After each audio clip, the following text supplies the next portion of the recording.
ठीक है, तो क्या सीन है, हमने अब से अपनी जो है डॉट HTML की कोई फाइल नहीं बनानी है।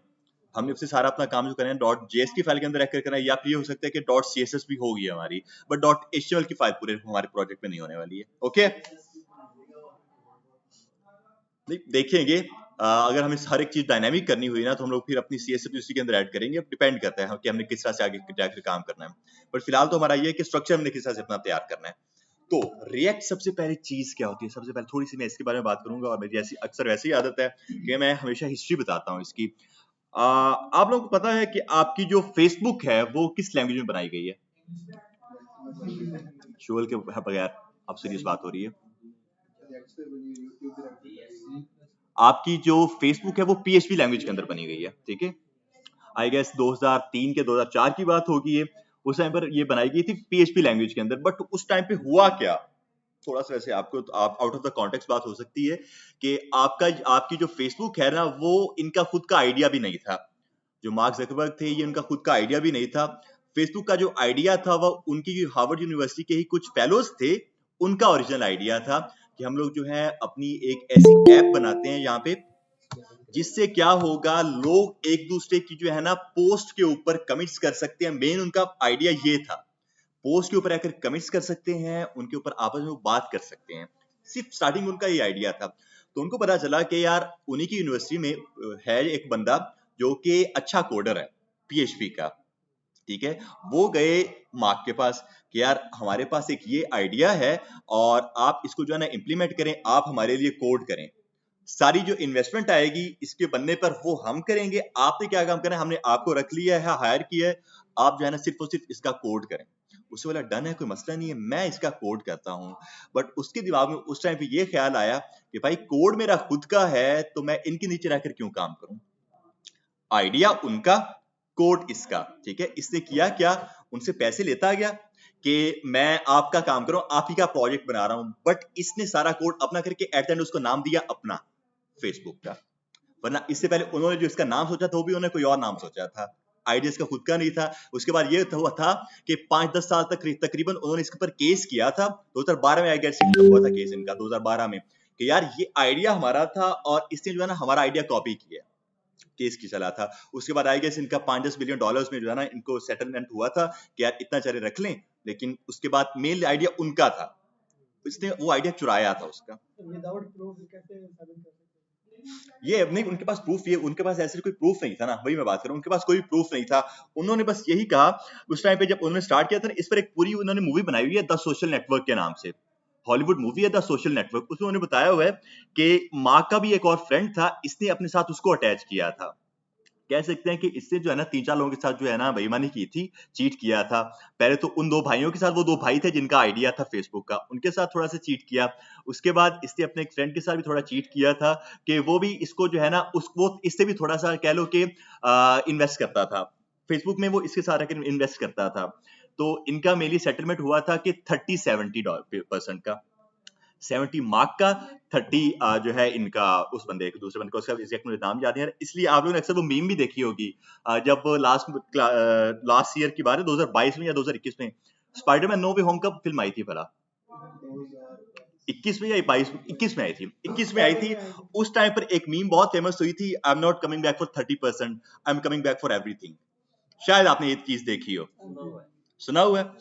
वो जो एक फेमस डायलॉग है ना, वो उस द सोशल नेटवर्क मूवी का है, बिकॉज वो उन्होंने निकाला वहीं से। ये ओरिजिनल एक गेम चली थी पूरी कि मैं अब 30, वो जो इसका फ्रेंड था ना मार्क का, उसने भी उस पर केस किया कि अब मैं 30% के लिए, अब मैं पूरी फेसबुक के लिए वापस आऊंगा। ओरिजिनल आइडिया वो था, उसी का डायलॉग उन्होंने उस मूवी में चूज किया द सोशल नेटवर्क में, और वही मीम आगे फेमस हुई। इसमें आकर क्या कहते हैं स्पाइडरमैन नो वे होम में ये क्यों फेमस हुई, बिकॉज इसमें जो स्पाइडरमैन का रोल प्ले कर रहे हैं इन्होंने ही वो उस एक्टर का रोल प्ले किया था उस टाइम पर 2012 में, इसलिए जो है ना उन्होंने ये मीम बनाई थी। समझ आ रही है किस तरह से चीजों को कनेक्ट किया जाता है। तो इसलिए उन्होंने ये सारा काम सिस्टम बनाया था। तो मेन चीज ये है कि आइडिया इसका नहीं था, आइडिया उनका था, थोड़ी इन्वेस्टमेंट उनकी थी, और इसका बस कोड था और कुछ भी नहीं था। पंजाबी में कह तो खा लेता, कह सकते हैं इसको, लेकिन ये भी कहा जा सकता है कि बिजनेस माइंड भी कहा जा सकता है, बिकॉज भले ये हो सकता है कि इससे जो है अपनी कोई भी खुद की एप्लीकेशन ना बनाई हो, बट इसको पता होता है कि यार जो एप्लीकेशन चलने वाली है वो उसको परचेज कर लेता है, उसके पास पैसे हैं, ठीक है, परचेज कर लेते हैं। जैसे आपका व्हाट्सएप, आपको पता होगा व्हाट्सएप आपका जो है वो फेसबुक के अंडर ही इस टाइम पर है, वो ऐसे कोई सेपरेट नहीं है। व्हाट्सएप के जो डेवलपर है वो भी ये मार्क जकरबर्ग नहीं है, उसका डेवलपर जो है ब्रायन एक्टन है।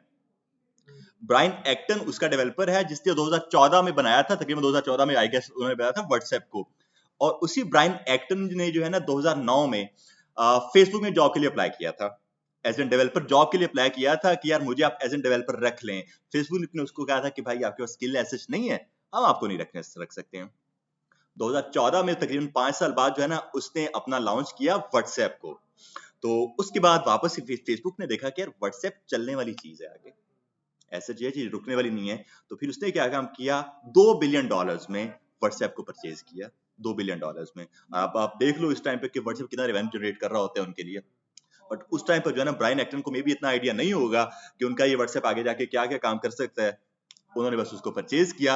आगे वो फंक्शनैलिटी ऑब्वियस है जो ऐड करते हैं वो फेसबुक खुद ही ऐड कर रहा होता है, बट मेन फोकस उनका था। इसी तरह आपका जो इंस्टाग्राम है इसका खुद का नहीं है, फेसबुक का नहीं है, वो भी आइडिया किसी और का है, बनाया भी किसी और, डेवलपर कोई और है, उसको भी फेसबुक इस टाइम पे परचेज कर चुका है। ऐसे ही है ना, फ्रॉम फेसबुक के एक नीचे लिखा हुआ आ जाता है वहां पे, बिकॉज इस टाइम पर वो भी फेसबुक के अंदर काम कर रहा है। ये जो मेटा आता है ये क्या सीन? मेटा जो है ना, मेटा सिंपली एक उन्होंने अपना नाम बनाया था, फेसबुक ने अपने नाम को चेंज कर दिया था मेटा करके। वो इसलिए किया था बिकॉज ये लोग जा रहे थे मेटावर्स के अंदर। मेटावर्स क्या सीट है और अभी भी जा रहे हैं। मेटावर्स एक क्या सिस्टम है, आप कह सकते हैं पूरी पूरी आर्टिफिशियल दुनिया कह सकते हैं उस चीज को, ठीक है। आर्टिफिशियल दुनिया इस तरह से आप वीआर, मे भी आपने नाम सुना हो वीआर का, उसमें होता है कि आप गॉगल्स लगाते हैं और आप वहां पे अपने गेम्स परफॉर्म कर सकते हैं, खेल सकते हैं, ऐसे ही है। मेटावर्स में कुछ सिस्टम इनका ये था कि आप लोग जो है ना यहीं पर रहकर अपना पूरी दुनिया के अंदर रहकर आप लोग जो काम करते हैं वो सारे काम आप लोग यहाँ पर रहकर कर सकते हो। आप प्लॉट्स परचेज कर सकते हो, आप यहाँ पे आके लोगों को मार सकते हो, कॉन्ट्रैक्ट पर लोगों को मार सकते हो, हर एक चीज आप लोग यहाँ पे आके कर सकते हो। इस पर भी एक फिल्म है, मुझे उसका एग्जैक्ट नाम नहीं याद आ रहा, ready player one, I guess कुछ इस तरह का नाम है। सर जो ये मेटा है ना, कहते हैं कि मेटा जो है ना ये डार्क वेब से आया है। एक second, ready player, exactly ready player one, ready player one यही वो फिल्म थी। तो आई थी 2018 में, साइंस फिक्शन है और एडवेंचर, हॉलीवुड की फिल्म है ये रेडी प्लेयर वन। इसमें क्या सिस्टम था, इसमें उन्होंने कुछ ये मेटावर्स का सिस्टम इंट्रोड्यूस किया था कि वो क्या काम करता था कि वो एक बंदा जो इसमें मेन लीड है ना, वो एक गेम खेलता है और वो बहुत पुरानी, और लेकिन वो जो है ना थोड़ा सा कह सकते हैं कि रियलिटी के थोड़ा सा पार चली जाती है द मैट्रिक्स की। उसके जो तीनों पार्ट्स है ना रियलिटी को थोड़ा सा पार चले जाते हैं।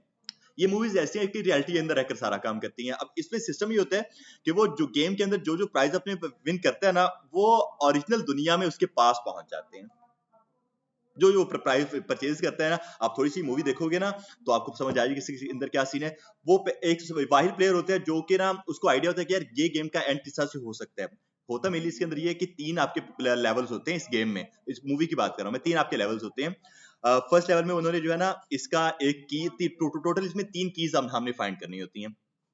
हर एक लेवल पर एक की उसके पास मिली होती है। तो उस लीड को पता चलता है कि किस तरह से इसकी की फाइंड की जा सकती है। वो लीड क्या काम करता है, वो आप देख सकते हो एक गेम जो होती है उसमें आप सीधे तरीके से चल रहे होते हैं, जो ऑपोजिट डायरेक्शन होती है उसमें आप ठीक से चल ही नहीं सकते हो, वो आपको ऑटोमेटिकली रिवर्स कर देता है। ऐसे ही है उस वो लीड जिसमें क्या काम करता है इस मूवी में, वो अपनी रिवर्स डायरेक्शन में चलना स्टार्ट कर देता है। वहां से उसको अपनी वो जो की है वो शॉर्ट में पड़ती है, इस तरह से उसको अपनी पहली की मिलती है। बताने का मकसद ये है कि वो जब जैसे अपने लेवल पार करता है ना, वो ओरिजिनल दुनिया में उसके पास एक चीज आ जाती है जो वो प्राइस पर विन कर रहा होता है। मेटावर्स को उन्होंने यही निकाला था कि यार आप मेटावर्स के अंदर रहकर जो भी अपना काम करते हो ना, ओरिजिनल दुनिया में रहकर वो आपके पास आ जाएगा, ठीक है। ये सिस्टम था। अभी इसी के ऊपर जो है आपका जो Amazon है वो अच्छा खासा इन्वेस्ट कर रहा है।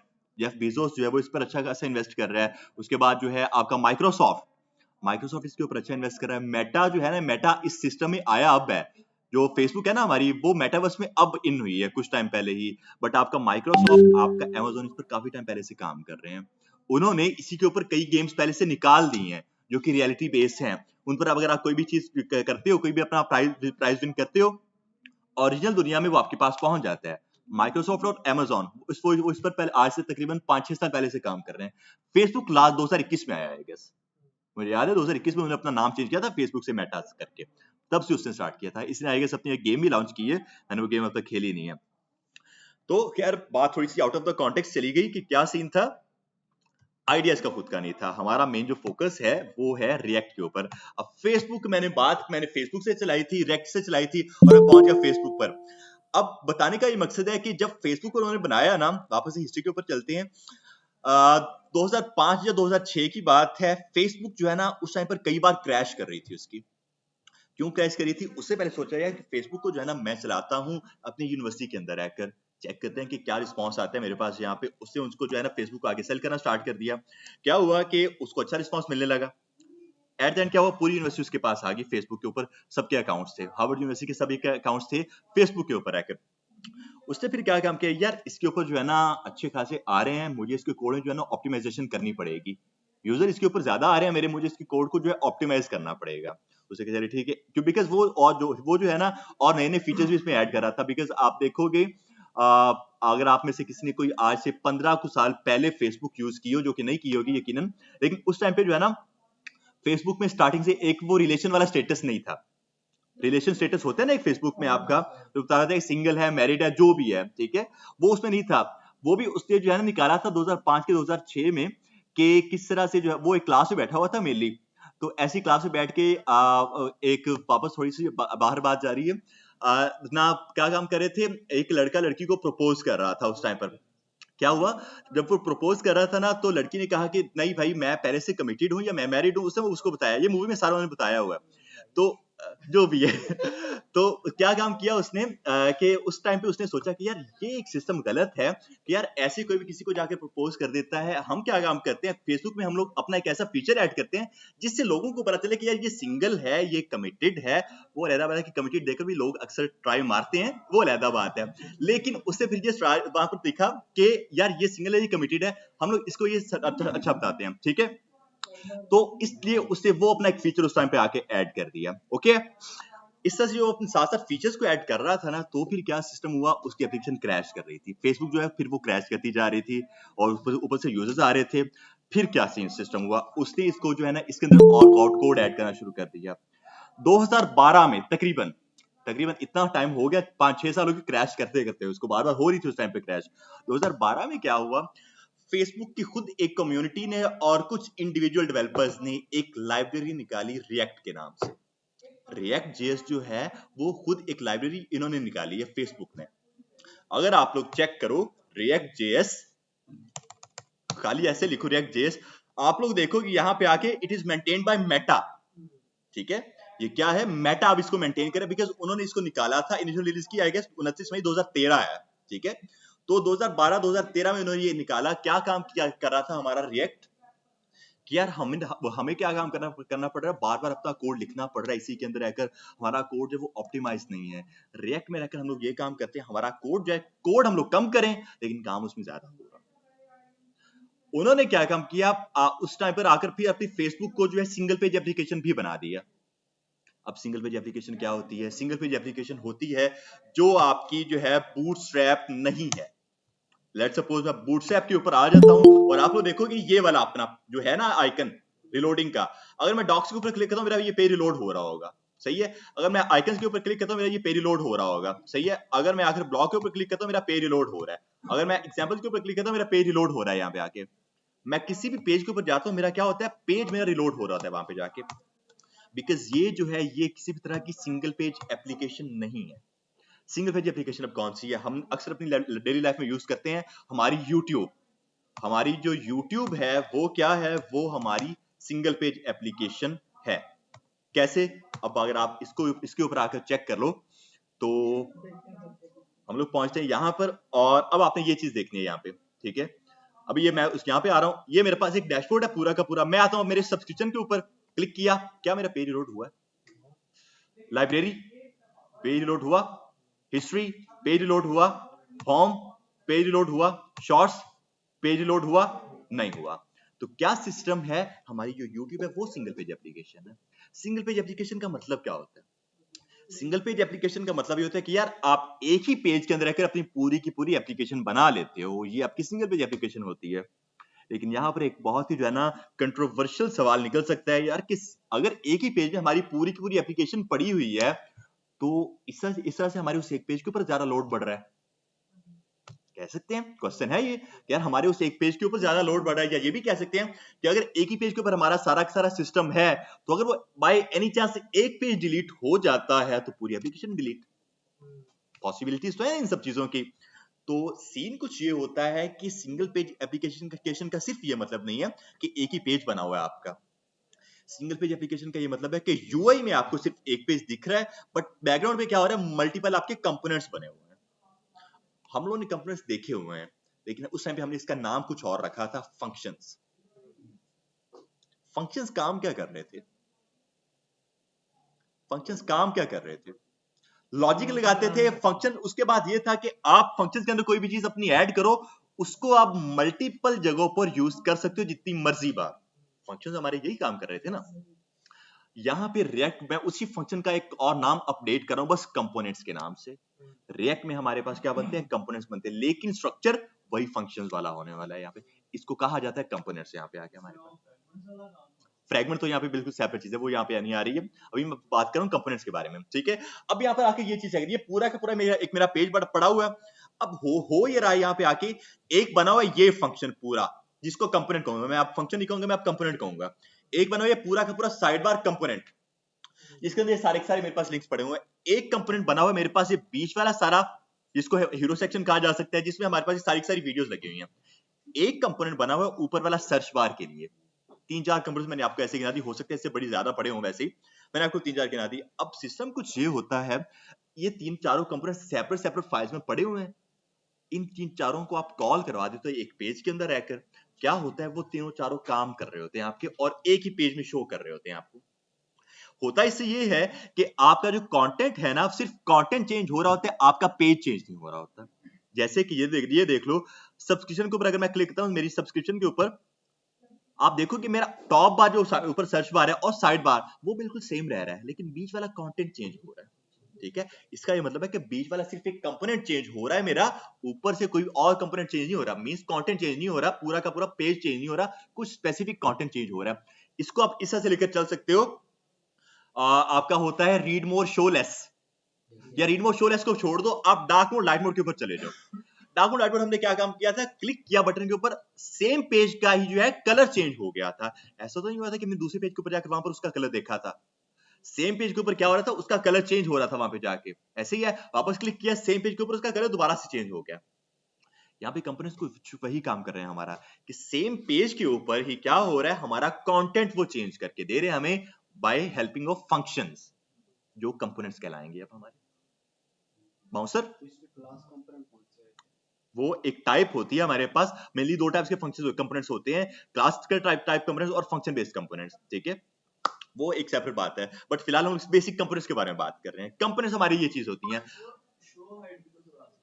शो हाइड, हम वही बात कर रहे हो, वही मैं एक एग्जांपल, ये भी एक अच्छी एग्जांपल है शो हाइड वाली। क्लिक करो शो हो जाता है, वापस क्लिक करो हाइड हो जाता है, टॉगल हो जाता है हमारा। तो ये क्या सिस्टम है, ये भी एक ही पेज के ऊपर रहकर सारा काम हो रहा है, मींस हमारा कंटेंट चेंज हो रहा है, ना कि हमारा पूरा का पूरा पेज चेंज हो रहा है। सिंगल पेज एप्लीकेशन ये होती है हमारी। हाँ, अब देखो एप्लीकेशन क्या होती है। एप्लीकेशन मेनली आपकी होती है जो आपके मोबाइल पर भी एक प्रॉपर डिफरेंट एप्लीकेशन बनी हो। ठीक है, आप देखोगे कि आपकी जो फेसबुक है ना, उसका जो पूरा का पूरा यूआई है ना, वो आपके लैपटॉप या आपकी डिवाइस के ऊपर जो है ना कुछ और दिखेगा, बट आपके सेलफोन के ऊपर कुछ और दिखेगा। एप्लीकेशन अब क्या चीज होती है, एप्लीकेशन होती है कि एक होती है वेबसाइट, एक होती है एप्लीकेशन। पहली बात ये है, वेबसाइट होती है जो आप मेनली बनाते हो अपने डेस्कटॉप के लिए। होता ये है कि आप जाते हो अपने इंस्टाग्राम के ऊपर चले जाओ, फेसबुक के ऊपर चले जाओ, इन सब की एक डेस्कटॉप एप्लीकेशन भी, वेबसाइट भी बनी हुई है, और इन सब की ही एक एप्लीकेशन भी बनी हुई है। वेबसाइट इन डिवाइसेस के लिए, लैपटॉप वगैरह के लिए, एप्लीकेशन सेलफोन्स के लिए। वो अलग बात है कि एप्लीकेशन अब ज्यादा यूज होती है बिकॉज सेलफोन में यूज होती है वो। ठीक है, बिकॉज इन सब की वेबसाइट भी बनी हुई है और एप्लीकेशन भी बनी हुई है हमारे पास। तो ये डिफरेंस है। वेबसाइट जो होती है मेनली वो आपकी बड़ी स्क्रीन के लिए होती है। लैपटॉप हो सकता है आपका मैक हो सकता है, आपका जो है दूसरा हो सकता है डेस्कटॉप, इस तरह की चीजें। बट एप्लीकेशन आपकी जो सेलफोन पर होती है, सेलफोन के ऊपर जो भी आती है आपकी।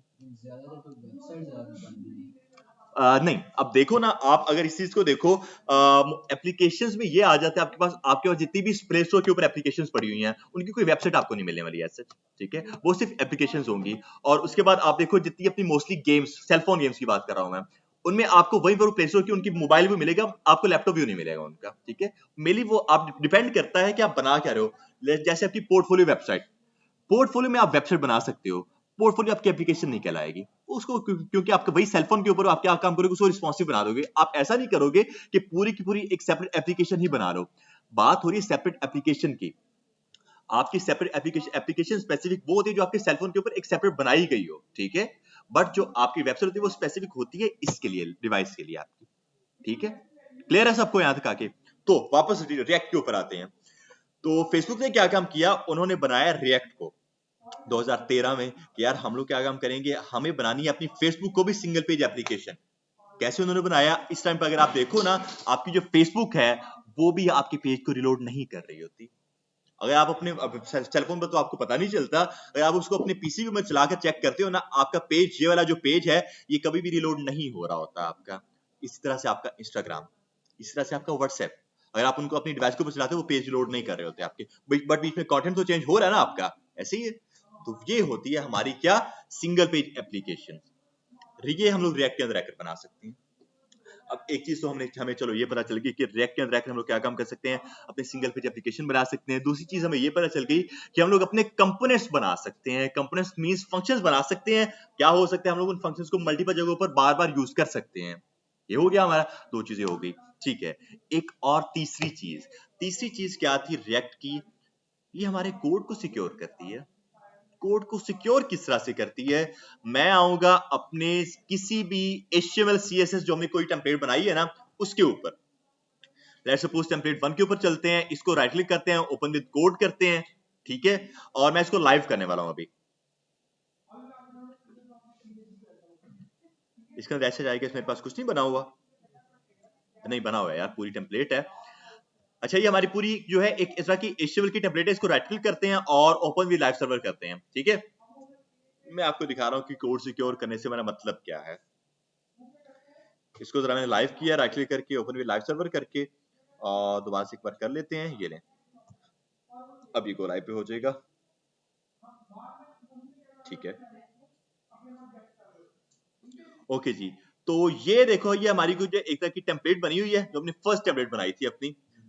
राइट क्लिक करो, व्यू पेज सोर्स करो, यहां पे आके आप लोग चेक करोगे यार मेरी पूरी की पूरी जो टेम्पलेट की HTML CSS है वो यहाँ पे आके पड़ी हुई है मेरे पास। और मैं एक यूजर हूँ इस टाइम पे, मैं डेवलपर नहीं हूँ, मैं एक यूजर हूँ इस टाइम पे। आप अगर मैं इसको इस एप्लीकेशन को डिप्लॉय करता हूँ, क्या होता है, आप लोग राइट क्लिक करके व्यू पेज सोर्स करके मेरा सारा कोड तो चेक कर सकते हो ना, ऐसी। हाँ, चेंजिंग ऑब्वियसली कर सकते हो, वो तो मेरी एप्लीकेशन, मेरा सर्वर सेपरेट है, आप मेरे कोड को एक्सेस कर सकते हो यहाँ पे आके, ये चेक करो ना। मैं खुद डेवलपर हूँ ना, मैं खुद इसको चेंज कर सकता हूँ, ठीक है, और कोई नहीं कर सकता। सर्वर जो है वो एक हैकिंग आ जाती है, लेकिन वो सेपरेट चीज है, वैसे आप ऑब्वियसली कर सकते हो काम। अभी हम लोग डेवलपमेंट के ऊपर बात कर रहे हैं, ठीक है। तो यहाँ पे क्या है, किसी के पास मेरा कोड आ चुका है, हो सकता है आप इसको उठे और मेरे कोड को उठाकर अपनी एप्लीकेशन के ऊपर लगा दे, पॉसिबिलिटी है ना।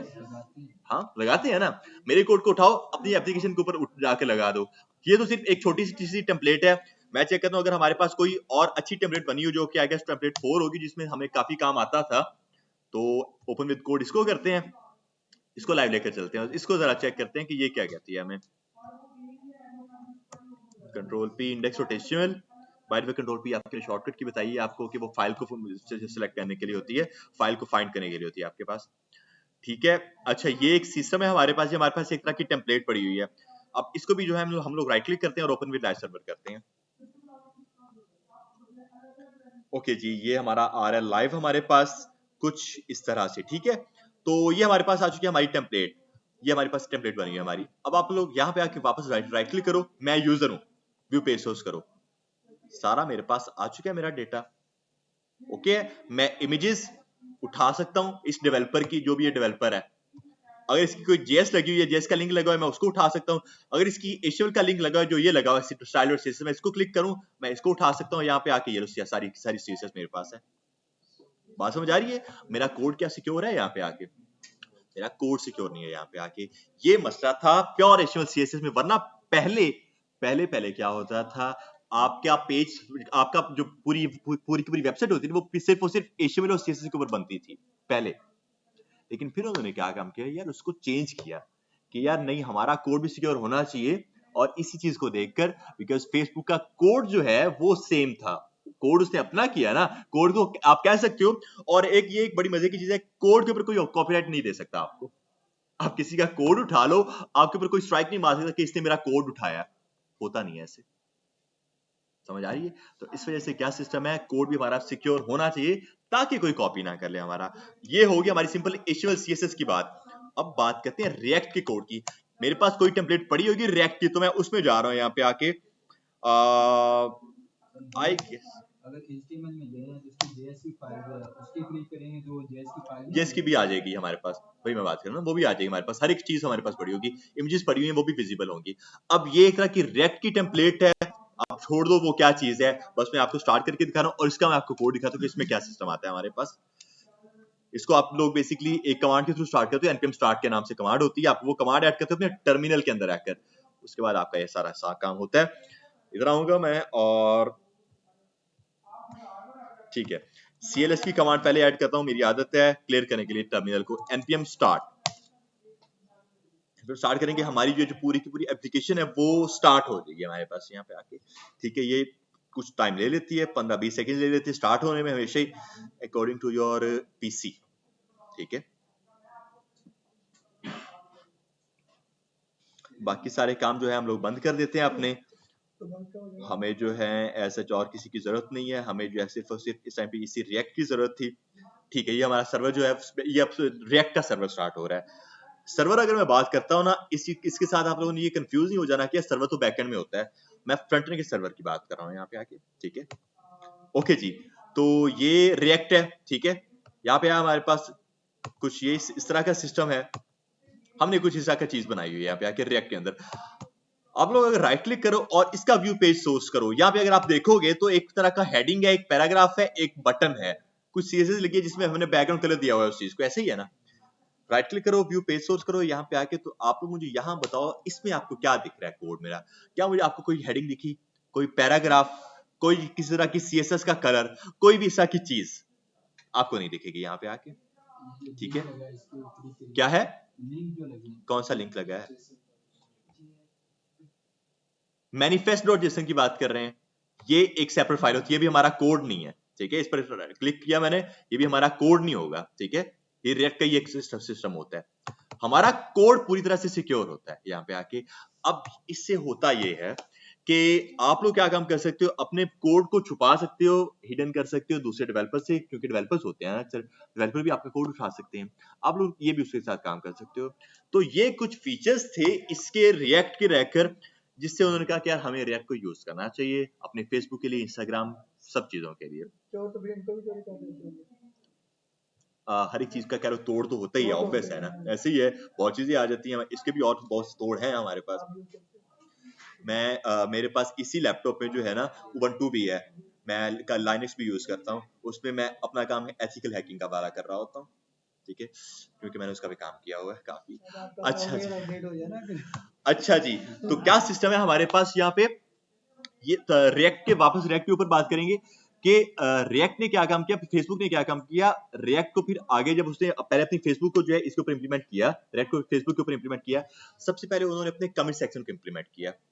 फेसबुक के ऊपर, फेसबुक की पोस्ट के ऊपर जो आपका कमेंट सेक्शन होता है ना, उन्होंने क्या काम किया, उसको इंप्लीमेंट किया रिएक्ट के ऊपर रहकर।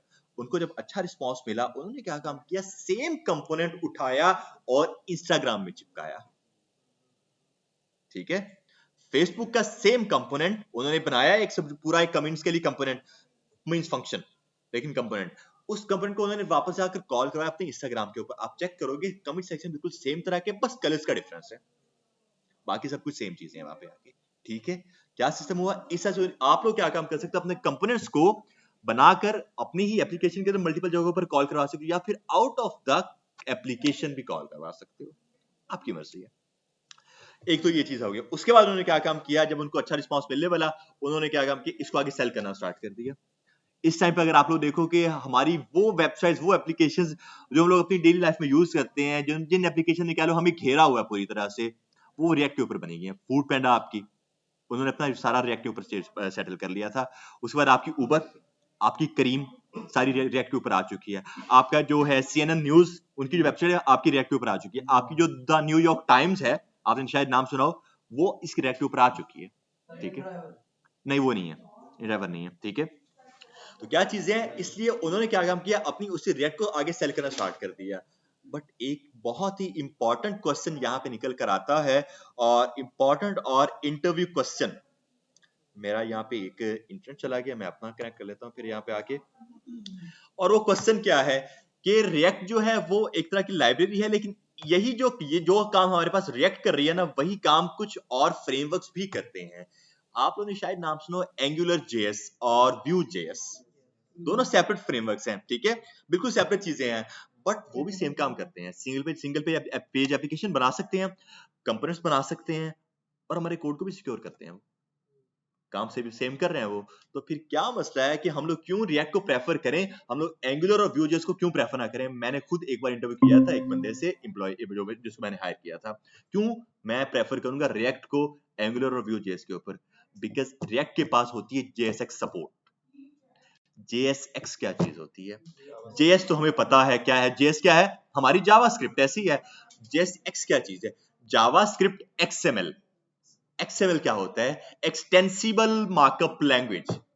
एक्सटेंसिबल मार्कअप लैंग्वेज, हमने मार्कअप लैंग्वेज देखी अपनी HTML, हाइपरटेक्स्ट मार्कअप लैंग्वेज, ऐसे ही है। वो क्या थी, हमारा पूरा का पूरा स्ट्रक्चर तैयार कर रही थी। बट मैंने आपको बताया कि यहाँ पे हमारे पास .html की तो कोई फाइल ही नहीं है, .html की कोई हमारे पास फाइल नहीं है। अगर आप लोग देखो, हर एक फाइल .js की फाइल है, .jsx की फाइल हो सकती है, हर एक फाइल आपकी .cs या .css या .js। ठीक है, कंपोनेंट्स के ऊपर अगर हम लोग आते हैं, क्या है, .jsx चलती आ रही है हमारे पास यहाँ पे आके, या .js हो सकती है। हमारे पास कोई HTML की फाइल नहीं है यहाँ पे आके, पूरी की पूरी एप्लीकेशन देख ली हम लोगों ने। रिएक्ट के पास ये एक फीचर होता है कि इसके पास जैसे की सपोर्ट होती है। आप लोग देखो, अगर आप लोग मेरे इस कोड को देखो, इस कोड को समझने की जरूरत नहीं है, बट अगर आप लोग देखोगे ना, तो यार आप लोगों को कुछ दिखी दिखाई चीजें लग रही हैं यहाँ पे आके। ये जो है पूरी की पूरी मेरी HTML लग रही है यहाँ पे मुझे। ठीक है, लेकिन आप लोग ये भी कह सकते हो कि यार ऊपर एरो फंक्शन है, एक एरो फंक्शन है जो कि रिटर्न करवा रहा है मेरी पूरी HTML को। कह सकते हैं ऐसे, ये एरो फंक्शन ही है ना, जो कि मेरी पूरी HTML को जो है रिटर्न करवा रहा है, मेरे कंपोनेंट्स की HTML को रिटर्न करवा रहा है, क्योंकि हमारी JSX। एक ही फाइल के अंदर आपकी JS, आपकी HTML मर्ज होके एक साथ काम कर रही होती है। आपकी JSX ये होती है। एंगुलर व्यू JS दोनों के पास ये सपोर्ट नहीं होती है, आपको सेपरेट काम करना पड़ता है अपनी JS के लिए और अपनी HTML के लिए, बट इसके पास ये सपोर्ट होती है। ओके, सबको याद तक आके। तो कुछ इस तरह की चीजें हैं जो कि हम लोग यूज करते हैं अपने इसके अंदर रहकर, रिएक्ट के अंदर रहकर। यहां तक सबको क्लियर है हमारा? ठीक है, यहां तक आके हम सबको क्लियर है। अब अगली बात, हाँ मैं मुझे कॉल आ गई, इससे मैं इंटरनेट चला गया ना, मेरा इंटरनेट पर ना आ रहा। बार-बार जो है उसकी एप्लीकेशन की बात कर रहे हैं, तो ये तो एक सेपरेट फील्ड नहीं आ जाती, वेब और एप्लीकेशन। अब मैं वही बात कर रहा था, जब आप लोग अपना, इसको मैं बार बार एप्लीकेशन बुला ही इसलिए रहा हूं, बिकॉज हम लोग जब अपना कोई वेबसाइट बनाते हैं ना, उसको हम लोग अपनी हमेशा सेलफोन के लिए भी बनाते हैं, सेलफोन, टैब या छोटी स्क्रीन के लिए भी उसको बनाते हैं। ठीक है, इसलिए हमारी वेबसाइट को हमारी एप्लीकेशन कहा जा सकता है, लेकिन इसको ये नहीं कहा जा सकता कि ये मोबाइल एप्लीकेशन है, ये इसको नहीं कहा जा सकता। ठीक है, मोबाइल एप्लीकेशंस क्या होती है, मोबाइल एप्लीकेशंस आपकी स्पेसिफिक होती हैं, जो कि स्पेसिफिक मोबाइल्स के लिए बनी हो, जैसे कि आपकी प्ले स्टोर हो सकती है। ठीक है, ये आपकी मोबाइल एक तरह की मोबाइल एप्लीकेशन है। लेकिन यहाँ पे मैं बात कर रहा हूँ वेबसाइट, वेबसाइट एप्लीकेशन, और उसके बाद वेबसाइट और एप्लीकेशन दोनों की बात कर रहा हूँ मैं यहाँ पे आके। ठीक है, जो कि जो है मेरी सेलफोन के लिए भी यूज होगी, किसी के साथ यूज होगी, मैं उसको रिस्पॉन्सिव बनाऊंगा, इस तरह से काम करेगी, इसलिए मैं उसको बार बार एप्लीकेशन कह रहा हूँ। बहरहाल ये सारी बातें साथ साथ होती रहेंगी। यहां तक सबको क्लियर है मेरी बातें? हमने कोई नया काम नहीं किया है, बस हम लोगों ने देखा है कि रिएक्ट चीज क्या होती है। ठीक है, अब फ्रंट एंड है रिएक्ट, ये बहुत इंपॉर्टेंट चीज है। अक्सर लोगों को ये कंफ्यूजन होती है क्या रिएक्ट फ्रंट एंड का पार्ट है, बैक एंड का पार्ट है? रिएक्ट फ्रंट एंड का पार्ट है। रिएक्ट हमारा यूआई डिजाइन करता है और सारे लॉजिक्स लगाते हैं फ्रंट एंड में। अगर आप लोग यहाँ पे आके सर्च करो रिएक्ट जेएस, और अगर आप लोग ऐसे एंटर करो, तो उन्होंने नीचे लिखा हुआ है react is a free and open source front end JavaScript library. Front end की ये लाइब्रेरी होती है, ना कि बैक एंड की। बैक एंड से सेपरेट चीजें हैं हमारे पास, ये हमारा पूरा का पूरा यूआई डिजाइन कर रही होती है और उसे मैनेज भी कर रही होती है। ओके, कोई मसला। अब रिएक्ट के अंदर क्या होता है, रिएक्ट के अंदर ही वो क्या काम करते हैं, आगे जाकर कुछ और इसके भी फ्रेमवर्क्स निकाल लेते हैं। इस टाइम पर जो है पर्सनली मैं अपनी कंपनी में काम कर रहा हूँ ना, करवा रहा हूँ ना, वो कर रहा हूँ मैं नेक्स्ट जेएस के ऊपर, शायद आपने नाम सुना होगा। रिएक्ट का ही एक फ्रेमवर्क होता है नेक्स्ट जेएस के नाम से, ठीक है। रिएक्ट एक लाइब्रेरी है और जेएस जो नेक्स्ट जो है वो एक फ्रेमवर्क है। अब फ्रेमवर्क और लाइब्रेरी इन दोनों में क्या डिफरेंस है, ये भी पूछा जाता है आप लोगों से, क्या डिफरेंस बताएं हमें लाइब्रेरी और फ्रेमवर्क के बारे में।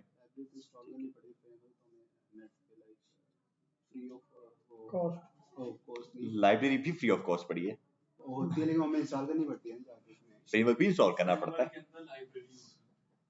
हाँ फ्रेमवर्क के अंदर नहीं, ये भी नहीं होगा। अगर आप कह रहे हो कि फ्रेमवर्क के अंदर लाइब्रेरी, तो रिएक्ट तो लाइब्रेरी है, इसके अंदर फ्रेमवर्क है। लाइब्रेरी के अंदर ये भी ऐसा भी नहीं है, आपने उल्टा बोल दिया, लेकिन ऐसा भी नहीं है, ठीक है। और फ्रेमवर्क तो ओपन सोर्स होता है, लाइक हम उसका कोड जैसे कॉपी, अगर आप रिएक्ट को जेएस को देखो, अभी उन्होंने बताया था ना कि रिएक्ट जेएस भी ओपन सोर्स है।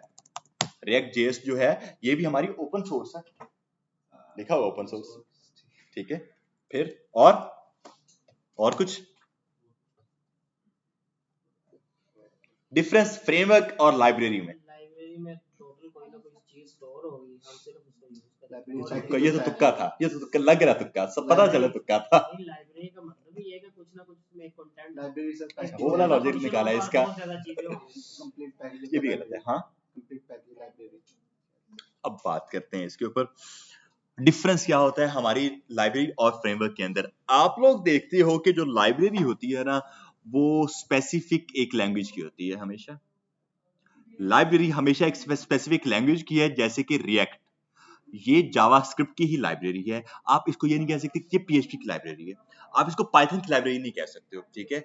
जबकि आपके जो फ्रेमवर्क्स होते हैं वो किसी भी लैंग्वेज के हो सकते हैं। एंगुलर को मैं यूज कर सकता हूं मेरी पीएचपी के साथ, मेरी टाइपस्क्रिप्ट के साथ मैं उनको यूज कर सकता हूं, मेरी पाइथन के साथ मैं उसको यूज कर सकता हूं, एंगुलर वगैरह को, व्यूजेस को मैं उनके साथ यूज कर सकता हूं। बट लाइब्रेरी होती है स्पेसिफिक लैंग्वेज के लिए ही, पहला डिफरेंस ये है, ठीक है। जो रिएक्ट है वो स्पेसिफिक लाइब्रेरी ही है हमारी जावास्क्रिप्ट की, जबकि फ्रेमवर्क्स जो है एंगुलर, व्यूजेस, इनको मैं कहीं भी यूज कर सकता हूं। रिएक्ट को मैं जेएस के साथ ही यूज कर सकता हूं सिर्फ, ये एक तरह का इसका फीचर कह सकते हो। उसके बाद अगली चीज, जो फ्रेमवर्क्स होते हैं ना, फ्रेमवर्क्स के पास होते हैं ऑल तकरीबन सभी फीचर्स। एक पूरी की पूरी एप्लीकेशन डिजाइन करने के लिए उसके पास, फ्रेमवर्क के पास सभी फीचर्स होते हैं, लाइब्रेरी के पास नहीं होते हैं। लाइब्रेरी क्या काम करती है, फ्रेमवर्क के फीचर्स को इनहेरिट करती है हमेशा, ठीक है। तो जब उनको ये नजर आया कि यार रिएक्ट तो एक लाइब्रेरी है, इसके पास पूरे प्रॉपर फीचर्स नहीं है एक फ्रेमवर्क के, उन्होंने इसका एक आगे फ्रेमवर्क निकाला नेक्स्ट.js, जो एक पूरा प्रॉपर फ्रेमवर्क था, ठीक है। आप उसको कहीं पर भी यूज कर सकते हो, किसी भी लैंग्वेज के साथ यूज कर सकते हो, बट उन्होंने इसको निकाला ताकि इस जो हमारी रिएक्ट की लाइब्रेरी है, इसके फीचर्स पूरे हो सके हमारे पास।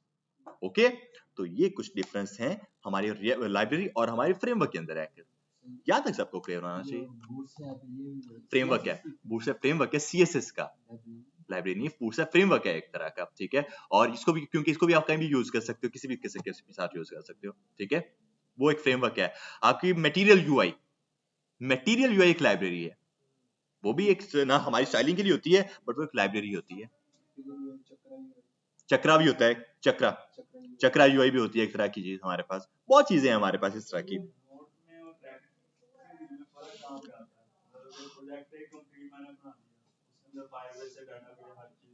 ओके, अब इसमें कहां तक है और नोड कहां से स्टार्ट? अब Node.js जो क्या चीज है, Node.js वैसे हमारे प्योर बैकएंड है Node.js, ठीक है। इसके ऊपर जरा बात करते हैं। Node.js जो है वो हमारा एक रन टाइम होता है। रन टाइम क्या चीज होती है, रन टाइम होता है जो कि मेनली हमारे बैकएंड के सर्वर को रन कर रहा होता है। Node.js का ये काम है कि हमारे बैकएंड के सर्वर को रन कर रहा होता है, हमारा एक तरह का रन टाइम है। और इसको उन्होंने बनाया ही किस पर, अपनी C++ के ऊपर।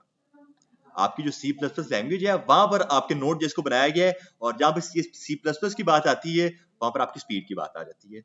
C++ आपकी कह रहे हैं उसके मोस्ट स्पीड, जिसकी सबसे ज्यादा स्पीड है ना, वो आपकी C++ लैंग्वेज के पास होती है, ठीक है। Node.js उन्होंने बनाया ताकि यार हम लोग जो है अपना एक सर्वर तैयार कर सकें जो कि थोड़ा सा फास्ट होना चाहिए हमारा। Node.js यूज होगा प्योर बैकएंड में, बट मैंने अभी ये बात कही कि नोड जेएस हमारा होता है एक रन टाइम जो सर्वर चलाने के लिए हमारा काम आता है, ऐसे ही है। और मैंने ये भी बात की कि रिएक्ट भी एक तरह का सर्वर चलाता है अपना, ठीक है, रिएक्ट भी एक तरह का सर्वर चलाता है। अब आपने जो बात की कि यार आपने फाइबेस से डेटा भी फेच कर लिया है अपना, और नोड के साथ अपना सर्वर भी चला लिया है, बैकएंड अपना रिएक्ट भी चला लिया है। आपको रिएक्ट को भी चलाने के लिए आपके पास नोड इंस्टॉल होना जरूरी है, पहली बात ये है। अगर आपके पास नोड इंस्टॉल नहीं है ना, आपका रिएक्ट भी नहीं चलने वाला, बिकॉज एक पैकेज होता है नोड पैकेज मैनेजर, एनपीएम उसको कहा जाता है, एनपीएम, ठीक है। अगर आप एनपीएम जेएस के ऊपर जाते हो ना, एनपीएम, तो ये प्रॉपर पूरा एक पैकेज होता है जिसको नोड पैकेज मैनेजर कहा जाता है, ठीक है। ये नोड का पैकेज मैनेजर होता है, इसके थ्रू आपकी जो है कह लो कि रिएक्ट भी इंस्टॉल हो रही होती है आपके पास। तो नोड के बगैर आपकी रिएक्ट भी नहीं चल सकती। नोड चलाता सर्वर है, बट वो फ्रंट एंड का भी सर्वर हो सकता है और बैक एंड का भी सर्वर हो सकता है, दोनों सर्वर को चला सकता है वो। ये मेनली एक डिफरेंस कह सकते हैं इन सब चीजों का। लेकिन प्योर नोड अगर आप कहो कि इसका कोड हमें कहाँ करना पड़ेगा, वो सिर्फ बैकएंड के अंदर इसका कोड होगा। आप ये नहीं कह सकते कि नोड हमने अगर इंस्टॉल किया है तो इसके बाद हम लोग अपने रिएक्ट के अंदर आकर अपने नोड का कोड लिख रहे होंगे, ऐसा नहीं होने वाला। बैकएंड पर हमारा सर्वर बनाने के लिए ना, मैं आपको दिखा देता हूँ, एक कोड दिखा देता हूँ आप लोगों को।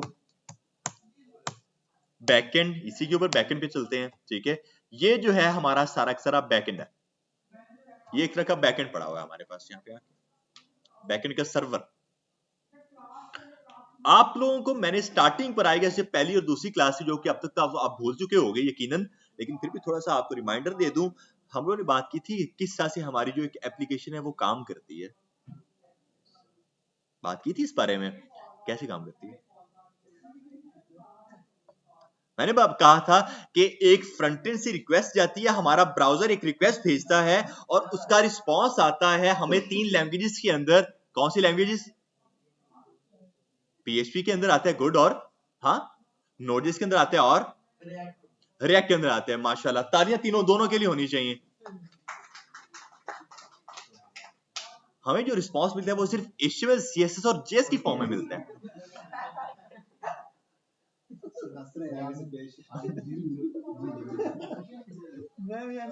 हम लोगों ने इस बारे में बात की थी या नहीं की थी कि रिस्पांस जो मिलता है वो हमें 3 लैंग्वेजेस में मिलता है, हमारी HTML, हमारी CSS और हमारी JS। अभी मैं वही बात कर रहा हूँ कि रिएक्ट तो एक लाइब्रेरी है, नोड जैसे खुद एक रन टाइम है, और आपने तीसरी बात क्या कही है? PHP, आपने PHP कही थी, PHP, ये तीनों आपने बात की है, वो तो बिल्कुल सेपरेट चीजें आ जाती हैं। लैंग्वेज कोई आ ही नहीं, नोड जैसे कोई लैंग्वेज है क्या हमारे पास? या हमारे पास हमजा रिएक्ट एक लैंग्वेज है? तो फिर क्या कह रहे हो कि लैंग्वेज, मैंने क्या कहा वो लैंग्वेज में रिस्पांस देता है, आप रिएक्ट का मुझे बता रहे हो।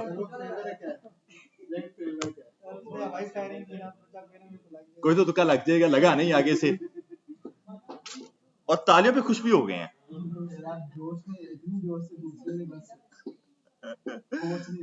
अच्छा जी, तो हो जाता है हमारा स्कोर जाता है उस पे। वापस इधर आए, google.com और एंटर। मैंने अपने ब्राउजर से एक रिक्वेस्ट भेजी है गूगल के सर्वर के ऊपर कि यार मुझे गूगल की वेबसाइट चाहिए। गूगल ने क्या काम किया, पहले चेक किया ये बंदा ठीक है, किस तरह का हैकर तो नहीं है, कोई यहाँ पे आके ये स्क्रिप्ट तो नहीं ऐड कर रहा। अगर नहीं ऐड कर रहा, फिर इसको रिस्पांस दे दो 3 लैंग्वेजेस में, नोड.js, रिएक्ट और PHP। नहीं, HTML, CSS और JS की फॉर्म में क्या है, ये हमें उसका रिस्पांस दे रहा होता है। आप लोग देखोगे आपकी कोई भी एप्लीकेशन है ना, उसमें आपकी ये 3 लैंग्वेजेस मस्ट यूज होती हैं। लैंग्वेज है, CSS एक भली स्टाइल के लिए है, लेकिन है वो लैंग्वेज ही, ठीक है। सर अगर कोई बंदा हो हमजा जैसा, उनको लगे कि ये बंदा ठीक नहीं है, हाँ, तो फिर वो क्या करेंगे? अगर हमजा जैसा तो जाने देगा ना, उसको एंटर कर लेगा अपने पास, अगर हमजा जैसा है तो। नहीं कोई और बंदा। हाँ, गूगल क्रॉलर वो और फिर ये काम करता है ना कि वो उसको वहीं पर ड्रॉप कर देता है, उसकी रिक्वेस्ट का वो प्रॉपर रिस्पांस नहीं देता, या ये कह सकते हैं कि वो उसको उसकी रिक्वेस्ट का एक्सेप्ट करके उसको कहीं और भेज देता है अपने URL के पास, ठीक है। हाँ, अच्छा जी, खैर हमारे बाद में तो क्या सीन है, मैं बात कर रहा था कि हर वेबसाइट में ये 3 लैंग्वेज जरूर यूज होनी है, HTML, CSS, JS, ठीक है। अब वापस से इस पर बात आ जाती है कि यार हम लोग जो है रिएक्ट को ही यूज क्यों करें, या हम लोग मर्ज स्टैक को ही यूज क्यों करते हैं मोस्टली, क्योंकि इस टाइम पे अगर आप देखो ना तो आपके 48% पूरी दुनिया के डेवलपर्स, 48% की बात कर रहा हूं मैं, 48% डेवलपर्स कहते हैं मर्ज स्टैक को यूज करो, react JS, node JS, express वगैरह इन सब चीजों को यूज करो। बाकी 52% कहते हैं कि आप PHP को भी यूज कर सकते हो। आप पाइथन को भी यूज कर सकते हो, आप आकर अपने जावा को भी यूज कर सकते हो, या फिर आप लोग जो है इसके फ्रेमवर्क्स जो होते हैं डिफरेंट, जैंगो हो गया, फ्लास्क हो गया, इसको इनको भी यूज कर सकते हो। अरे MongoDB हमारे पास MongoDB इसी के अंदर आता है, मन के अंदर ही आ जाता है। ये हवाई फायर ना चलाओ, ये हवाई फायर चला रहा है। फ्यूचर में किसकी परसेंटेज ज्यादा? अब देखो फ्यूचर में इसकी कंफर्म बात है मन स्टैक ही है, लेकिन इसके अंदर और आ रहे हैं हमारे पास। मैं अभी बात कर रहा हूँ, पूरी बात ही नहीं आई अभी हमारी, अभी बातें चल रही हैं हमारी, अगर मुझे बात करने देंगे आप लोग तो बातें चल रही है हमारी। क्या चीज है आपके आपके आपके क्वेश्चन का आंसर कि फ्यूचर में क्या है, इसी चीज के आगे और फ्रेमवर्क्स निकल कर आते हैं हमारे पास। जैसे कि बैकएंड का, अगर बैकएंड में हमने यहाँ पे आके एक्सप्रेस को यूज करना है, ठीक है, फ्रेमवर्क एक तरह का होता है, बट एक्सप्रेस खुद एक फ्रेमवर्क है, उसका आगे एक और फ्रेमवर्क निकला हुआ है नेस्ट जेएस के नाम से। मैंने अभी पहले बात की थी नेक्स्ट, NEXT, अब बात करो NEST, नेस्ट जेएस, दोनों सेपरेट चीजें। नेक्स्ट जेएस जो है वो फ्रंट एंड का पार्ट है, फ्रंट एंड का फ्रेमवर्क है, नेस्ट जेएस बैक एंड का फ्रेमवर्क है, ठीक है। तो क्या है, और फ्रेमवर्क्स इन्हीं चीजों के निकलते आ रहे हैं। अब ये हो रहा है कि आगे लोग ये काम कर रहे हैं, वेब 3 आपने नाम सुना, वेब 3.0, ठीक है, अभी सुना है नहीं, ये जरूरी नहीं कि ये ब्लॉकचेन के लिए हो, ठीक है। वेब 3.0 के अंदर बहुत सी चीजें आ जाती हैं। मेरी वेब 3.0 के अंदर यही है कि आप लोग जो है ना अपनी आर्ट को सेल कर सकते हो। आर्ट क्या चीज होती है, आपकी वेबसाइट भी हो सकती है, वरना आपने ये नाम सुना होगा पहले भी कि आपके कुछ टाइम पहले आके, 1-1.5 साल पहले की बात है, एथीरियम एक बहुत फेमस हुआ था कॉइन हमारा, एथीरियम। एथीरियम एक तरह का कॉइन है हमारा, जो कि उस समय बहुत फेमस हुआ था, और ये फेमस हुआ ही सिर्फ इसलिए था हमारे पास क्योंकि उस टाइम पे नया नया वेब 3 आया था। इस पे आप लोग क्या काम कर सकते हैं, अपनी वेबसाइट को सेल कर सकते हो और उनसे अपना जो है ना अपनी अर्निंग जनरेट कर सकते हो। ये आपकी वेब 3.0 आ रही है। इसके अंदर आपकी और क्या चीजें आती है कि कोई भी अगर आपकी वेबसाइट के ऊपर सिर्फ आता ही है ना, कोई काम नहीं करता, उसकी भी आपको जो है पे करना होता है, डिफरेंट चीजें आ जाती हैं। बट मेनली ये तो कंफर्म बात है, इसकी गारंटी है कि इस टाइम पे जो सबसे ज्यादा एक जो कह लो कि पूरी प्रेफरेंस दी जाती है ना, वो आपके मर्ज स्टैक को दी जाती है। पर आपके पास लैम्प भी आ जाता है, एक और स्टैक होता है लैम्प में, जिसमें लाइनक्स, अपाचे, माईएसक्यूएल और PHP, ये चारों चीजें यूज होती हैं, ठीक है। आपका फार्म आ जाता है, FARM फार्म, उसमें आपका फास्ट एपीआई होता है। उसके बाद आपका रिएक्ट भी आता है उसमें, और एक MongoDB भी आता है, पर उसमें फास्ट एपीआई आ जाता है, ठीक है। इसी के साथ आपका मीन आ जाता है, उसके बाद मेविन आ जाता है, डिफरेंट चीजें हमारे पास। बट मोस्ट प्रेफरेबली आपका यही है, मर्ज स्टैक ही आपका, ठीक है। अब इसके अंदर क्या क्या चीजें आ जाती है हमारे पास, वही हम लोग आगे बात करते रहेंगे। Node.js है, एक्सप्रेस है, MongoDB डेटाबेस है, और React हमारा फ्रेमवर्क लाइब्रेरी है फ्रंट एंड के लिए। अब वापस से वही चीज आपकी बात हुसैन, ये हमारा है एक तरह का बैकएंड का सर्वर, बैकएंड का एक सर्वर है, ठीक है। अब बैकएंड का सर्वर क्या सिस्टम काम कर रहा होता है, आप लोग देखोगे कि ये अगर मैं यहाँ पे आके एक्सप्रेस को यूज करूं, और आप लोग एक और चीज नोटिस करो, है ये सारी JSC। अगर आप लोग देखोगे तो जो अगर आपके फ्रंट एंड में और बैक एंड में दोनों में सिंपल JS ही यूज हो रही है, लोग इसलिए भी इसको प्रेफर करते हैं, आपके मर्ज स्टैक को इसलिए भी लोग प्रेफर करते हैं बिकॉज आपकी सिर्फ एक ही लैंग्वेज JS के अंदर रहकर सारा काम आपका हो जाता है। वरना अगर आप लोग जाते हो, आपकी ना दूसरा लेट्स सपोज लैब में जाते हो, आपको वहां पर PHP तो करनी पड़ेगी।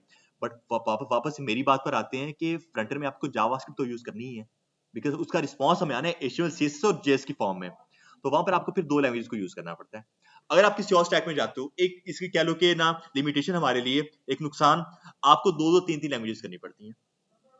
जावा में अगर आप जाते हो, जावा करनी पड़ेगी, लेकिन जावास्क्रिप्ट भी करनी ही पड़ेगी फ्रंट एंड के लिए।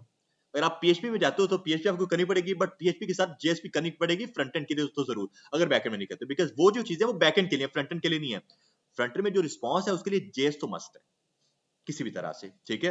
अगर आप पाइथन में जाते हो, पाइथन बैकएंड में यूज कर लो, कोई मसला नहीं है, इसको फ्रंट एंड सेम नहीं कहा जा सकता। लैंग्वेज की बात हो रही है यहाँ पे आके, लैंग्वेज उसका जो रिस्पॉन्स आ रहा है ना हमारे पास, वो उसकी बात हो रही है, रिस्पॉन्स किस तरह से आ रहा है, वो तीनों लैंग्वेज के अंदर ही आ रहा है। अब वो तीनों लैंग्वेज में हम लोग यहाँ पे क्या काम कर रहे हैं, उसी जेएस के अंदर थोड़ा सा डीप डाइव कर रहे हैं, रिएक्ट के अंदर आकर आगे जाकर डीप डाइव कर रहे हैं। वरना फिर क्या होता है, अगर आप कोई और स्टैक यूज करते हो, PHP के साथ अगर आप प्योर जेएस को यूज कर ले तो थोड़ा बहुत जेएस का टच दिया होता है, लेकिन है वहां पर भी जरूर जेएस आपको सीखनी जरूर पड़ेगी वहां पर जाकर भी, ओके। बट तो फिर आपको मल्टीपल लैंग्वेज को यूज करना पड़ता है, 2-2 3-3 लैंग्वेज करने से मेरा ख्याल है बेस्ट है कि एक ही लैंग्वेज को अच्छे से कर लो, वो ज्यादा अच्छा काम हो जाता है हमारे लिए। वरना अगर आप 6 लेट्स सपोज ये 6 मंथ का कोर्स है, 48 क्लासेस टोटल हमारे पास, 48 क्लासेस में आप 3 लैंग्वेजेस करते हो, PHP, पाइथन और ये तो करनी है ना, जेएस हमने करनी है। और आपको HTML CSS नहीं आती, बेसिक से हमने स्टार्ट करना है। HTML CSS के बेसिक से हमने स्टार्ट करना है और उसके बाद हमने जेएस का भी पूरी कवर करनी है। उसके बाद हमने आगे जाकर अपना PHP भी करनी है, फिर पाइथन भी करनी है और उसके आगे जाके हमने अपने फ्रेमवर्क करने हैं। Django हो गया हमारा, उसके बाद हमारा Laravel वगैरह हो गया, ऐसी की चीजें होगी है। लेकिन ये आपके पास अगर टाइम हो सिर्फ 48 क्लासेस का 6 मंथ, सिर्फ सैटरडे संडे, आपका सारा आई के सारा बाउंसर जाएगा और कुछ नहीं होगा, सारा बाउंसर जाने वाला और कुछ होने वाला है। तो इसलिए जो है ना, ये एक बेस्ट चीज है कि आप लोग सिर्फ एक स्टैक को अच्छे से कर लो। आप लोग डिफरेंट अपने स्टैक चूज कर सकते हो आगे जाकर, पहले एक स्टैक अच्छे से कर लेना चाहिए बंदे को, उसके बाद सही है। अच्छा जी, तो ये हुसनैन हमारा क्या है, ये है एक तरह का हमारा बैकएंड का सर्वर। अब यहां पर क्या होता है, आपका फ्रंट एंड जो है वो रिक्वेस्ट भेजता है। लेट्स सपोज मेरा यहाँ पे फ्रंट एंड खुला हुआ है, ये फ्रंट एंड खुला हुआ है मेरा, ठीक है। ये है, हमने क्या काम किया, इसको मैं थोड़ा सा जो है ना छोटा करूंगा। ये है मेरा फ्रंट एंड और उसके बाद पीछे चल रहा है मेरा ये चल रहा है मेरा बैक एंड। मेरे फ्रंट एंड से एक रिक्वेस्ट गई मेरे बैक एंड के पास, यहाँ पे वो मेरा सर्वर चेक करेगा अगर मैंने कोई वैलिडेशन लगाई उसके ऊपर कि यार ये बंदा कौन है। लेट्स सपोज मैंने एक कुछ लॉगिन सिस्टम बनाया हुआ है ना, मैं चेक करूंगा कि यार ये जो बंदा है ये क्या मेरे पास पहले से रजिस्टर्ड है। अगर है ठीक है, इसको ये रिस्पॉन्स दे दो। रिस्पॉन्स में क्या होगा, रिस्पॉन्स में उसको पूरा अपना वेब पेज दिखा दूंगा फॉर एग्जाम्पल। और अगर ये बंदा मेरे पास सेव नहीं, मैं उसको बोलूंगा कि user not registered, please sign up, कुछ ऐसा मैं उसको आगे दिखा दूंगा कि नहीं यार आप ये साइन अप करेंगे, ठीक है। तो इस ये आपका जो नोड जैसे ये आपका जो सर्वर बनेगा यहाँ पे आके वो आपके नोड जैसा बनेगा, ठीक है। बट ये जो आपका फ्रंट एंड है ये वाला, इससे आपके नोड जैसा कोई काम नहीं है सिवाय स्टार्ट करने के। उसके अलावा यहाँ पे इसका कोई काम नहीं है। स्टार्ट हम हमारे फ्रंट एंड में सारा काम उसका बैक एंड के अंदर रहकर होने वाला है, हमारा फ्रंट एंड में कोई काम ही नहीं है उसका। एक्सप्रेस भी हमारे बैकएंड का ही काम है, बिकॉज वो बैकएंड का फ्रेमवर्क है। नोड जेएस का ही एक फ्रेमवर्क है एक्सप्रेस, और एक्सप्रेस का आगे फ्रेमवर्क है नेस्ट जेएस। अभी और भी निकाल रहे हैं, आते जाएंगे, ठीक है। तो भाई बहरहाल यहाँ पर हम लोग बस इसको एंड करते हैं। हमने बस इसको थोड़ा सा देखना ही था आज की क्लास में कि यार हिस्ट्री क्या थी इसकी, रिएक्ट उन्होंने किस तरह से निकाला था, समझ आ गई किस तरह से इसमें उन्होंने काम अपना स्टार्ट किया था। बाकी चल हम लोग नेक्स्ट क्लास में देखेंगे क्या काम करना है हम लोग। कल से हम लोग इसके कोड के ऊपर बात करेंगे, सही है। यहाँ पे लोग एंड करते हैं इस चीज को।